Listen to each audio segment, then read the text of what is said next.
Do versículo 3 diz assim a palavra de Deus: Não queremos dar nenhum motivo de escândalo em coisa alguma, para que o ministério não seja censurado. Pelo contrário, em tudo nós recomendamos a nós mesmos como ministros de Deus, na muita paciência, nas aflições, nas privações, nas angústias, nos açoites, nas prisões, nos tumultos, nos trabalhos, nas vigílias, nos jejuns, na pureza, no saber, na paciência, na bondade, no Espírito Santo, no amor não fingido, na palavra da verdade, no poder de Deus pelas armas da justiça, tanto para atacar como para defender, por honra e por desonra, por infâmia e por boa fama, como enganadores e sendo verdadeiros, como desconhecidos, mas sendo bem conhecidos, como se estivéssemos morrendo, mas eis que vivemos, como castigados, porém não mortos, como entristecidos, mas sempre alegres, como pobres, mas enriquecendo a muitos, como nada tendo, mas possuindo tudo. Ó Coríntios, temos falado com toda franqueza e estamos de coração aberto para vocês. Nosso afeto por vocês não tem limites. Vocês é que estão limitados em seu afeto por nós. Ora, como justa retribuição, e falo a vocês como a filhos, peço que também vocês abram o seu coração para nós. Vamos orar mais uma vez? Senhor, estamos nesse momento agora de ouvir a palavra do Senhor, precisamos entendê-la. Então me ajuda e mostra que, apesar de tudo, nós somos felizes com Jesus. Então, Espírito Santo, haja para a glória do nosso Senhor, em nome de Jesus. Amém. Meus irmãos, se você conhece um pouquinho da vida do apóstolo Paulo, se você, por exemplo, lê a última carta de Paulo a Timóteo, você que conhece um pouquinho da vida dele, o que ele já passou, o que ele já viveu, você acha que o apóstolo Paulo foi um homem próspero ou não? Para você ter uma ideia, ele termina a vida numa cadeia. Ele pede para Timóteo trazer uma blusa de frio, que ele não tinha nem uma blusa de frio para passar o último inverno, e pede para Timóteo trazer os seus livros. Aqui nós vemos várias coisas que ele sofreu. O apóstolo Paulo foi um homem próspero ou não? John Piper, comentando sobre a vida dele, ele fala assim: se o amor de Deus para com seus filhos é medido por saúde, riqueza e conforto nessa vida, Deus odiou o apóstolo Paulo. Se o amor de Deus é medido por saúde, riqueza e conforto nessa vida, Deus odiou o apóstolo Paulo. Mas nós sabemos que Paulo se sentia muito amado por Deus. Você talvez lembra de 2 Coríntios 5,14, onde ele fala: o amor de Cristo nos constrange. Então, um homem que sofreu tanto assim, fala que o amor de Deus, o amor de Cristo constrange ele. Se sentia tão amado por Deus, mesmo sofrendo tanto. Meus irmãos, hoje nós vamos ver aqui que o cristão, ele é alguém alegre, rico e vivo. O cristão é alegre, rico e vivo. Não pela perspectiva desse mundo. Pela perspectiva desse mundo, o apóstolo Paulo nem pregaria em várias igrejas hoje, mas pela perspectiva da eternidade, pelos olhos da fé, o cristão é alguém vivo, alegre, conhecido e rico. Nós vamos ver isso em 3 pontos aqui. O primeiro ponto, nós vamos ver as dificuldades da vida cristã. Segundo, nós vamos ver a capacitação de Deus para a gente superar as dificuldades. Em terceiro, nós vamos ver o paradoxo da perspectiva do mundo e a perspectiva espiritual. Mas antes da gente entrar nas dificuldades da vida cristã que o apóstolo Paulo nos apresenta nesse texto, o versículo 3 mostra uma preocupação muito grande de Paulo com o ministério, que ele fala no versículo 3 que eles não querem dar nenhum motivo para escândalo do ministério. Ele está preocupado para que o ministério da Nova Aliança, a igreja, o que ele prega, não seja censurado. Então, por isso, ele busca viver uma vida digna, com a sua consciência tranquila diante de Deus, para que a sua vida e a sua conduta não seja motivo de escândalo para o ministério. Meus irmãos, não ser motivo de escândalo para o ministério, para a igreja, deve ser uma preocupação de todos nós, não só do apóstolo Paulo. Nós devemos buscar viver o cristianismo, viver a fé cristã nessa sociedade, para que as pessoas não censurem a igreja e não censurem o ministério por causa de uma atitude nossa. O apóstolo Paulo está muito preocupado com isso. Mas após ele falar da sua preocupação, meus irmãos, ele começa a falar dos conflitos dessa vida, das dificuldades que vêm para qualquer um, inclusive por um homem tão fiel como ele a Deus. Nós nunca prometemos que a pessoa vem para Jesus e tudo vai dar certo. Nós não enganamos ninguém. Porque o que a Bíblia nos promete não é que as coisas ruins, problemas não vêm para a minha vida. O que a Bíblia nos promete é que Deus está conosco. Jesus está comigo em qualquer situação, agindo na nossa vida, nos dando livramento, nos ensinando através das circunstâncias da vida. E ele começa, meus irmãos, a partir do versículo 4, a falar de conflitos internos da vida dele e que nós também podemos ter. No versículo 4 ele fala de aflições, de privações e de angústias. Seria conflitos internos que qualquer pessoa pode sofrer. Aflições seria, meus irmãos, já percebeu quando o seu coração está pesado? O seu coração está aflito? Ou pelas desilusões da vida, coisas que você esperavam que não acontecem, você fica aflito. Acontece só comigo ou com você também? Com o apóstolo Paulo também? Aflições são comuns nesse mundo caído, cheio de dificuldades. O nosso coração fica angustiado. E ele vai citar no versículo 4 também angústias. Angústia seria a nossa impotência em resolver as coisas. A gente sabe que tem que resolver as coisas, a gente queria que as coisas fossem diferentes em várias situações da nossa vida, e a gente não tem força, a gente não tem braço forte para resolver, então a gente fica angustiado. Só eu que fico angustiado também? Você também, né?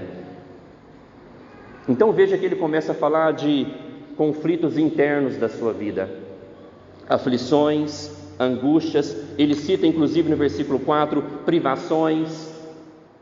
O apóstolo Paulo, quando ele fala para os filipenses, ele fala que teve momentos na vida dele de muita escassez.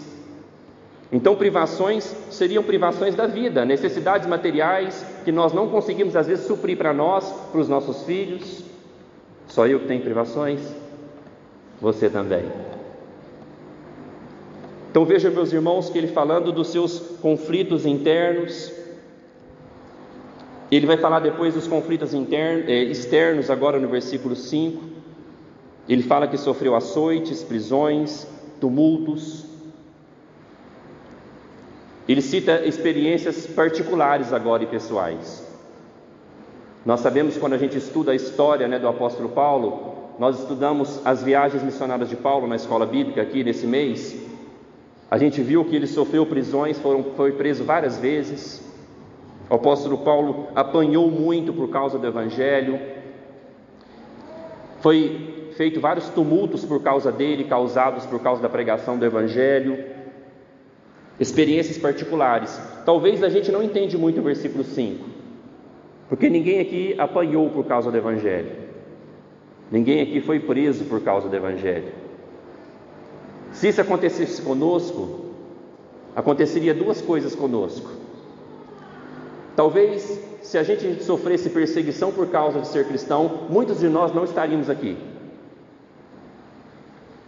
E se a gente sofresse perseguição por ser cristão, nós seríamos muito mais fervorosos na nossa fé. Teria esses dois resultados. Muitos não estariam aqui, e muitos seriam muito mais fervorosos. Então essa experiência do versículo 5, ela é difícil de se aplicar para nós, Porque ninguém aqui foi açoitado por causa do evangelho, ninguém aqui foi preso por causa do evangelho. Mas ele vai falar ainda no versículo 5, que as suas lutas incluem os trabalhos, as vigílias e os jejuns. Que trabalhos? Os trabalhos comuns da igreja, vigílias, jejuns, reunião de oração, escola bíblica, culto. Veja que o apóstolo Paulo cita também os trabalhos comuns da igreja como algo custoso, como algo que dá trabalho. E ele cita jejuns e vigílias, coisas que raramente a gente faz, não é mesmo? A gente tinha que fazer mais, a gente tinha que orar mais, a gente tinha que, como o apóstolo Paulo fala assim, eu me desgasto nos trabalhos. E ele cita isso como algo custoso, como um conflito interno dele também, um conflito externo dele também. Então, meus irmãos, essas são as dificuldades da vida que o apóstolo Paulo cita aqui e que todos nós de alguma maneira nos encaixamos. Essa semana eu estava muito angustiado, por exemplo, angustiado por ter que resolver algumas coisas e não ter poder para resolver essas coisas que eu tinha que resolver. E é justamente nesses momentos é que Deus nos mostra a nossa fraqueza e nos mostra que nós precisamos correr para Ele, que nós precisamos confiar nele, que nós precisamos orar mais, que nós precisamos buscar mais o braço forte do Senhor, porque o nosso braço é fraco.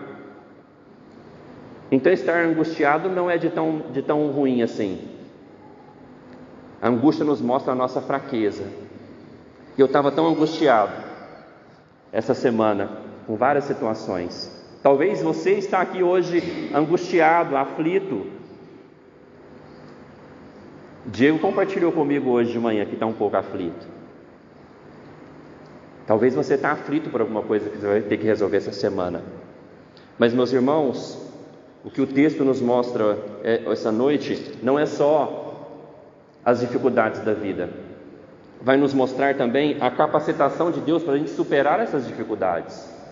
Como que Deus nos capacita para que nós possamos superar as aflições da vida, superar as privações da vida, superar os momentos de angústia? Como? Ele começa no versículo 6 e 7 nos mostrar como. No versículo 7, ele fala que uma das maneiras de superar as dificuldades da vida, no versículo 6, é na pureza. E lá no capítulo 7, versículo 1, ele vai falar o que é a pureza. Capítulo 7, versículo 1, ele fala: portanto, meus amados, tendo tais promessas, purifiquemo-nos de toda impureza, tanto da carne como do espírito, aperfeiçoando a nossa santidade no temor de Deus. Ou seja, buscar um coração e uma mente pura, buscar santificação, nos ajuda contra as adversidades da vida, nos ajuda nos momentos de aflições da vida. Ele vai citar ainda no versículo 6 que ele também buscava no saber. O saber é a ciência, o conhecimento. Conhecer a Bíblia, saber a palavra de Deus, nos fortalece também para a gente superar as aflições. Ele vai citar ainda a paciência. Como nós precisamos de exercitar a nossa paciência, não é mesmo? A paciência para esperar o momento certo do agir de Deus. A paciência uns com os outros. Tanto que ele cita a paciência duas vezes. Ele cita a paciência no versículo 4. Ele fala: pelo contrário, em tudo nos recomendamos a nós mesmos, como ministros de Deus, na muita paciência. Ele ainda fala, na muita paciência. Nós precisamos de muita paciência para superar as dificuldades, adversidades dessa vida, esperando o agir de Deus. Depois ele começa a falar no versículo 7 da palavra da verdade. A palavra da verdade, a palavra de Deus, é que ela nos dá força, é que ela nos dá conteúdo para que nós possamos nos proteger e também atacar. Ele cita isso, que a palavra da verdade, elas são como armas da justiça. Ele cita o Espírito Santo, ou seja, veja que Deus, sabendo de tudo que nós podemos passar nessa vida, Ele provê tudo para nós, para que nós possamos superar as adversidades da vida. Ele provê para nós a palavra da verdade, Ele proveu para nós o Espírito Santo. Jesus enviou o Espírito Santo para que nós possamos ter essa força de Deus em nós, esse consolador em nós, esse guia da verdade em nós, que é o Espírito Santo, nos guiando, nos conduzindo. Um cristão pode sofrer muito, mesmo sendo amado por Deus, mas ele nunca passa sem a capacitação de Deus para superar todos os seus momentos difíceis. Deus provê para nós tudo aquilo que nós precisamos para superar os momentos difíceis. No versículo 7, ele fala na palavra da verdade, no poder de Deus, pelas armas da justiça, tanto para atacar como para defender. Veja que a palavra de Deus, ela serve para que a gente ataque o inimigo, ataque as situações difíceis, mas também nos defenda contra ela. Então, quando vem uma seta maligna na minha mente, como que eu ataco essa seta maligna? Como que eu me defendo? Eu me defendo com a palavra da verdade, onde diz, por exemplo, que Deus está comigo, e eu ataco essa mentira com a verdade, dizendo que todas as coisas cooperam para o bem daqueles que amam a Deus. E veja que a Bíblia, o apóstolo Paulo chama de armas da justiça. Nós nos defendemos com ela e atacamos com ela aquilo que vem para tentar nos atrapalhar nessa vida. Meus irmãos, ele vai citar ainda o amor não fingido, no versículo 6. Ou seja, uma forma também de superar as dificuldades dessa vida é amar. E Hernandes Dias Lopes, comentando esse amor não fingido, ele fala que é o amor que não se vinga, vence o mal com o bem, se entrega sacrificialmente, não é misturado com sentimentos egoístas. Então, até o amor verdadeiro, esse amor sacrificial que o cristão deve ter, é como se fosse uma arma para que ele supere momentos de dificuldade nas suas vidas. A palavra da verdade, o poder de Deus. O que seria o poder de Deus, meus irmãos? O apóstolo Paulo falou em Romanos 1,16, ele diz o seguinte: eu não me envergonho do Evangelho, que é o poder de Deus para a salvação de todo aquele que crê. Então, o poder de Deus para que a gente vença as dificuldades é o Evangelho. O que é o Evangelho? Que Cristo Jesus me amou e morreu por mim naquela cruz, e hoje o Espírito Santo me guia na palavra da verdade. Então veja que mesmo nós sofremos nessa vida, mesmo nós passamos por aflições nessa vida, nós temos toda a capacitação de Deus para vencer as tribulações dessa vida. Meus irmãos, por fim, em meio às dificuldades e à capacitação de Deus, Paulo começa a mostrar agora um paradoxo. O que é um paradoxo? Duas maneiras de ver as coisas. Ele dá exemplos práticos do que ele disse no capítulo 4, versículo 16. Volta comigo no capítulo 4. No versículo 16 ele fala assim: por isso não desanimamos, pelo contrário, mesmo que o nosso ser exterior se desgaste, o nosso ser interior se renova dia a dia, porque a nossa leve e momentânea tribulação produz para nós um eterno peso de glória, acima de toda comparação, na medida em que não olhamos para as coisas que se veem, mas para as que não se veem, porque as coisas que se veem são temporais, mas as que não se veem são eternas. Então Paulo agora ele vai começar a dar exemplos práticos de que mesmo que o nosso homem exterior se corrompa, mesmo que o nosso corpo vai sofrendo por causa das aflições dessa vida, mesmo que o nosso corpo vai ficando cada dia mais velho, o nosso ser interior ele vai se renovando. E as dificuldades dessa vida, elas produzem para nós um eterno peso de glória. Porque nós não caminhamos, meus irmãos, para as coisas que nós vemos. Nós caminhamos pela fé, nós caminhamos por aquilo que nós não vemos. Então agora, a partir do versículo 8, ele começa a nos mostrar um paradoxo. Ele vai dizer que os cristãos, ora eles são honrados, ora eles são desonrados. Versículo 8 ele fala por honra e por desonra. Às vezes nós somos desonrados por esse mundo. O apóstolo Paulo era desonrado inclusive por essa igreja que ele plantou, e ele está escrevendo essa carta, mas alguns honravam ele, alguns reconheciam seu valor. Então veja esse paradoxo, às vezes muitos nos desonram, mas alguns ainda assim nos honram. Ele vai falar por infâmia e por boa fama. A maioria das pessoas às vezes vai falar mal da gente, vai falar mal do nosso procedimento como cristão. O mundo vai criticar. Então, às vezes nós caminhamos por infâmia. Tudo que você vai tentar fazer, meu irmão, pode ter certeza que você vai ser criticado por aquilo que você vai tentar fazer.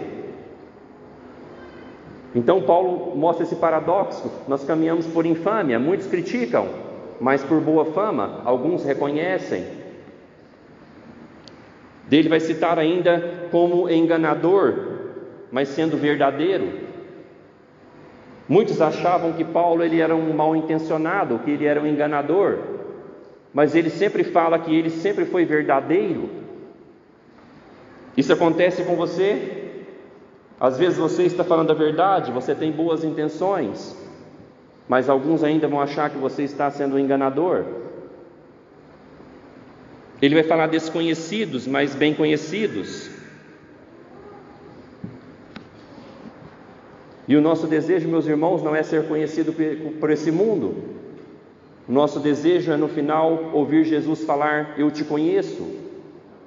Então o apóstolo Paulo vai apresentando esse paradoxo. Muitos não conhecem a gente, mas nós somos conhecidos. Ele é conhecido por Jesus, ele é conhecido por Deus, ele é conhecido por algumas pessoas que reconheciam o seu valor, o seu trabalho como ministro de Deus. Ele vai falar: nós estamos morrendo, mas eis que estamos vivos. Para esse mundo, meu irmão, a vida cristã é perder tempo. Nós estamos como morrendo, perdendo a nossa vida, gastando o nosso tempo à toa. Mas o apóstolo Paulo fala: mas nós estamos vivendo. É interessante que esses dias eu encontrei um amigo da faculdade, e ele acompanhou a minha conversão desde a época da faculdade, né? Ele era daquele grupo nosso de fazer trabalho juntos, sabe? Quando na faculdade tem aquele grupo de fazer trabalho juntos. E esses dias ele pegou e falou para mim assim: Gabriel, o que você foi arrumar da sua vida? Ele está muito bem, está em São Paulo, deve estar ganhando aí seus 30, 40 mil reais. Ele falou: Gabriel, você era um dos melhores da turma. Quando a gente ia fazer os trabalhos, era você que a gente corria ali para ajudar. O que você foi arrumar da sua vida? Para esse amigo meu, eu estou perdendo tempo. Para esse amigo meu, eu estou morrendo. Para esse amigo meu, o meu trabalho é um trabalho de infâmia. Para esse mundo não tem valor. Ele vai falar ainda, meus irmãos, como castigados, porém não mortos. Podemos apanhar, mas estamos de pé. Podemos apanhar da vida, mas estamos de pé. Podemos apanhar das circunstâncias, mas estamos de pé. Daí ele vai citar, meus irmãos, o que mais tocou o meu coração essa semana, no versículo 10. Ele fala: como entristecidos, mas sempre alegres. Veja o paradoxo: como assim entristecidos, mas alegres? Como isso é possível, meus irmãos, para um cristão? Aquele último hino que nós cantamos, que diz o quê? Sou feliz com Jesus, o meu Senhor. Você sabe qual é o contexto e quem escreveu esse hino? Qual é o contexto que ele escreveu esse hino? Quem é que sabe? Só o Henrique? Então você vai procurar na internet. O contexto é que esse homem ele ia tentar a vida na Europa. Ele era um americano, um cristão. E daí ele mandou a sua família. Primeiro, ele ia 2 dias depois. E daí o navio naufragou e ele tinha 4 filhas. As 4 filhas morreram, só a sua esposa sobreviveu. E a sua esposa mandou um telegrama para ele: salvou-se só eu. E daí ele foi no outro dia encontrar com a esposa.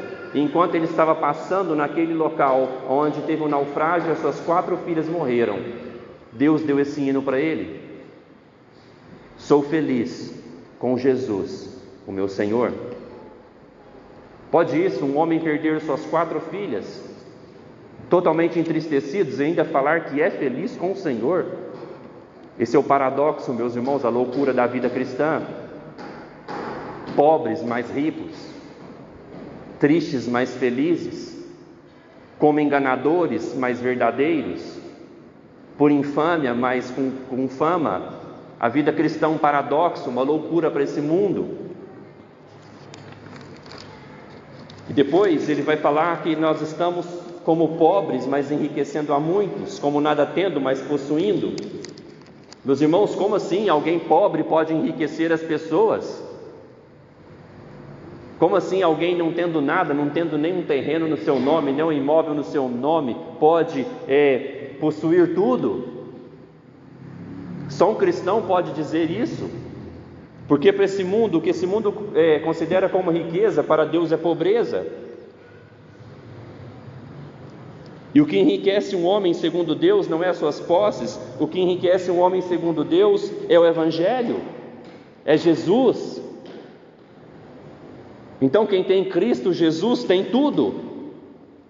Então mesmo um homem pobre, tendo Jesus, tendo o Evangelho, amando a Deus, ele tem muita coisa para dar para o outro. Aquele que tem dinheiro só tem dinheiro, mas quem tem Jesus, ele é pobre, mas ele pode enriquecer outras pessoas, porque se alguém crer no Evangelho, tem a vida eterna. Então, meus irmãos, se nós olharmos pelo prisma desse mundo, nós vamos entrar em desespero, porque as aflições, as angústias, os momentos de privações virão para nós, e mesmo assim Deus nos ama. Deus amava o apóstolo Paulo, Deus ama cada um de nós, e Ele não promete para nós que nós não vamos passar por problemas. Deus nos ama. Mas se nós olharmos, meus irmãos, pelo prisma da eternidade e pelo tesouro que nós temos do Evangelho, nós vamos ver as bênçãos de Deus. Então, para o mundo, Deus odiou o apóstolo Paulo pelas circunstâncias que ele viveu. Mas nós sabemos que o apóstolo Paulo, espiritualmente, foi um homem próspero, mesmo sofrendo tudo isso. Ele mesmo diz como se sentia amado por Deus. Ele fala: o amor de Cristo nos constrange. Meus irmãos, mas por fim, o apóstolo Paulo, ele abre o seu coração para os coríntios. A partir do versículo 11, ele fala que está falando para eles com toda franqueza. Nós sabemos dos problemas que aquela igreja teve com o seu apóstolo, com o seu plantador. E no versículo 11 ele fala: ó Coríntios, temos falado com toda franqueza e estamos de coração aberto para vocês. Nosso afeto por vocês não tem limites, vocês que estão limitados em seu afeto por nós. Ora, como justa retribuição, e falo a vocês como filhos, peço que também vocês abram o seu coração para nós. O apóstolo Paulo corrigiu aquela igreja na primeira carta, bateu forte contra os erros dele, porque o apóstolo Paulo amava aquela igreja. Ele fala: eu estou falando com vocês com toda franqueza. O verdadeiro pregador, o verdadeiro pastor, meus irmãos, vai ser franco, vai ser bíblico, vai falar o que Deus manda dizer, o que a igreja precisa ouvir, e não o que a igreja quer ouvir. E ao agir assim, essa igreja fechou o seu coração com o apóstolo Paulo. E o apóstolo Paulo fala assim: eu estou com o coração aberto para vocês, mas vocês não estão abertos para mim. Vocês se fecharam no seu relacionamento comigo.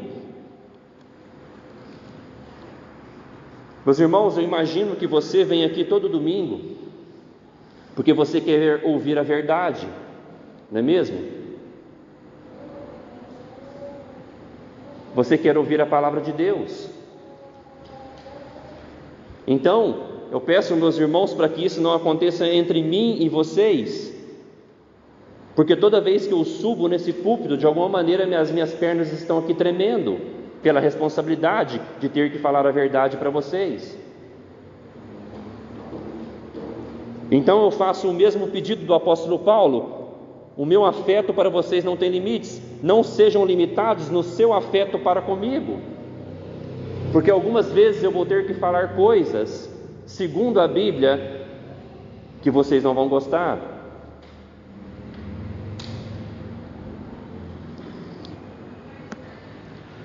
Porque, meus irmãos, um pastor, um pregador, ele não tem o que dizer de si mesmo. Um verdadeiro pregador, ele é apenas a voz da Escritura, ele apenas lê a Escritura, explica a Escritura e aplica para a vida da igreja. É isso que um bom pastor, um bom pregador faz. Então não se feche nos seus afetos para comigo, se eu tenho que vos falar a verdade.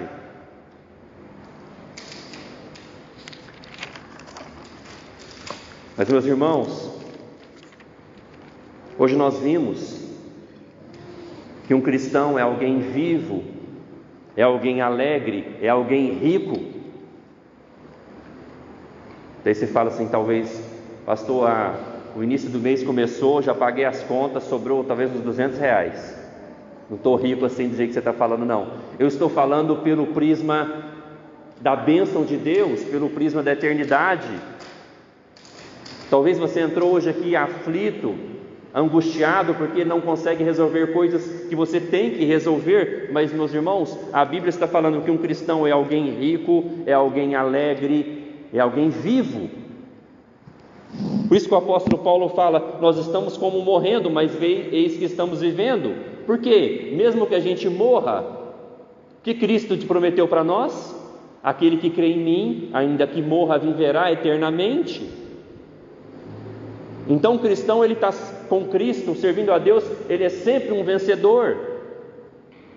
Por isso que o apóstolo Paulo fala em 1 Coríntios 15:57, graças a Deus por Jesus Cristo que nos dá a vitória. Um cristão mesmo sofrendo, um cristão mesmo num leito de morte, um cristão mesmo apanhando na vida, mesmo cheio de angústia, ele é alguém rico, ele é alguém feliz, ele é alguém vivo.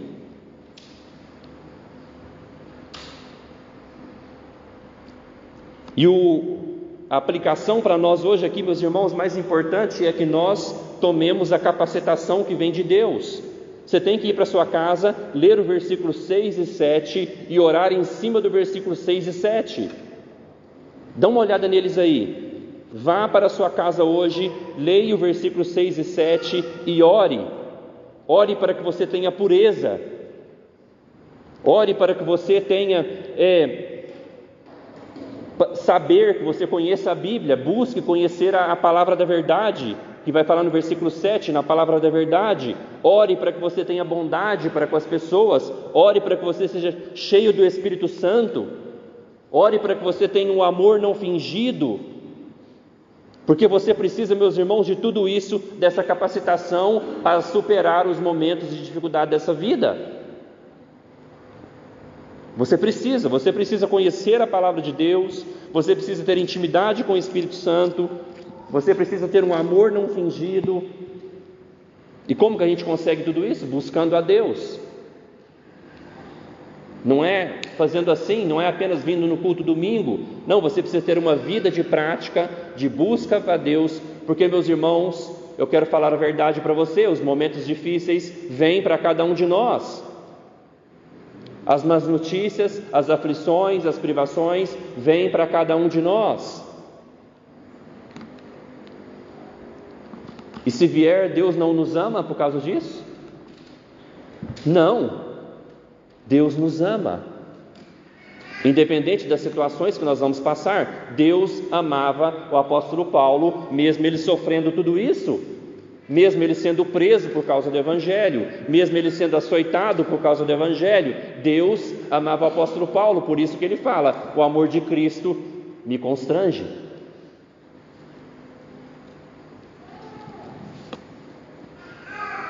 E hoje, meus irmãos, nós estamos aqui agora para nos prepararmos para a mesa do Senhor, a ceia, que justamente nos mostra o amor de Deus. Essa mesa nos mostra que não importa a circunstância que nós estamos vivendo, Deus nos amou. Não importa a aflição que eu estou vivendo, não importa a conta bancária que eu estou, se está pouco ou baixa, Deus me ama. Então essa é a mesa da confirmação do amor de Deus. E também participar dessa mesa também é capacitação de Deus para que nós possamos superar as aflições dessa vida. A Santa Ceia é importantíssima para a nossa vida cristã.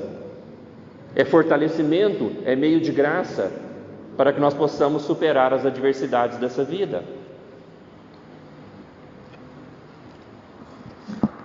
Então agora nós vamos começar a nos